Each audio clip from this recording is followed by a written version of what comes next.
Hello everyone, Assalamu alaikum. Welcome to my new video. আশা করি সকলেই ভালো আছেন। আলহামদুলিল্লাহ আমিও ভালো আছি, কিন্তু মনটা আসলে ভালো নাই।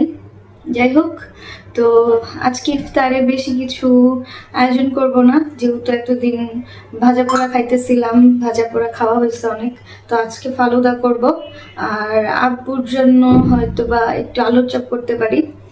আর এই তো আছেন, সকলের রোজা কেমন যাচ্ছে জানাবেন সকলে কমেন্টের মাধ্যমে।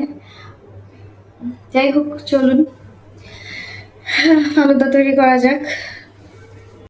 হাই, তো ভালো মতো দুধটা জাল করে নিচ্ছি। জাল করার পরে এটার মধ্যে হচ্ছে সাবুদানা দিয়ে দিচ্ছি। সাবুদানাগুলো আগেই আমি সিদ্ধ করে রাখছিলাম, দেন হচ্ছে নুডলসও সিদ্ধ করে রাখছিলাম।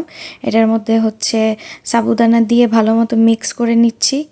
তারপর এটা প্রস্তুত ফালুদার জন্য। এটা বলক আসবে, বলক আসলে আমি এটা ঠান্ডা করব। আর এখানে হচ্ছে আমি রোলও বানিয়ে নিতেছিলাম। এখানে সবজি আম্মু সুন্দরভাবে রান্না করে দিছে। আর এখানে এই যে রোল বানানোর জন্য আসলে আমি কি বানাইতেছিলাম আমি নিজেও জানি না। আমি কেন যেন হ্যাং হয়ে গেছিলাম, আমার মনটাও অনেক বেশি খারাপ ছিল। জানি না, মাঝে মধ্যে এরকম হয়ে যায়, কোনো কারণ ছাড়াই মানে মনটা অনেক বেশি খারাপ হয়ে যায়, কোনো রিজন থাকে না।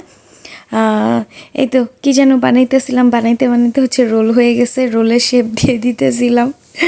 তারপরে তো আমি আস্তে আস্তে করে রোলগুলো বানাই নিচ্ছি। আলহামদুলিল্লাহ, মাশাআল্লাহ, খুব সুন্দর হয়েছে, তাই না? আর এর মধ্যে আমার ফ্রেন্ডও কল দিছিল, ওর সাথে কথা বলতেছিলাম।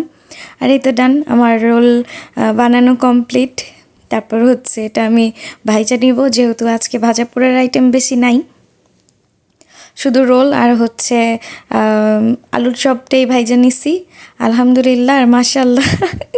আর এখানে হচ্ছে ফালুদার জন্য ফল কাটানো আছে, কলা, তরমুজ, খেজুর, আপেল আর হচ্ছে আঙ্গুর। আর এখানে এই যে সাবুদানাটা হচ্ছে একদম ঠান্ডা হয়ে গেছে। তারপর এখানে নিয়ে নিছি দই, তারপরে এই যে আগে থাকা মানে আগে সিদ্ধ করা নুডলস। আর এর মধ্যে হচ্ছে আমি প্রস্তুত করতেছি ইফতার করার পরে নামাজ পড়ে তারপর হচ্ছে ফালুদাটা নিয়ে বসছি। আর এখানে আমি সুন্দর করে মিক্স করতেছিলাম, দেখতেই পাচ্ছেন কত সুন্দর করে আমি, কত কাজের আমি, মাশাআল্লাহ, আমি যে কত কাজের, ও মাই গড। হাই গাইস, এখন আমি সুন্দর মতো মিক্স করে নিচ্ছি। আর এখানে হচ্ছে দই দিয়ে দিতেছি। আর ফালুদার মধ্যে দইটাই ভালো লাগে, আইসক্রিমটারও বেশি ভালো লাগে।